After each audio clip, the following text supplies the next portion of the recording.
لو ناوي تعمل إنذار بعرض أجرة، ركز معايا في الدقيقة الجاية دي عشان ممكن غلطة صغيرة تكلفك كتير.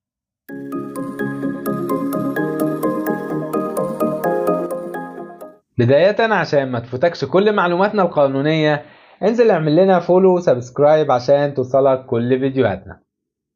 وللأسف ناس كتير بيفتكروا انهم لما بيودعوا الإيجار خزينة المحكمة هم كده عملوا اللي عليهم، من غير ما ينتبهوا ان الإيداع كده ناقص. فالمبلغ المعروض بيخصم منه رسوم قضائية ورسم إيداع خزينة المحكمة.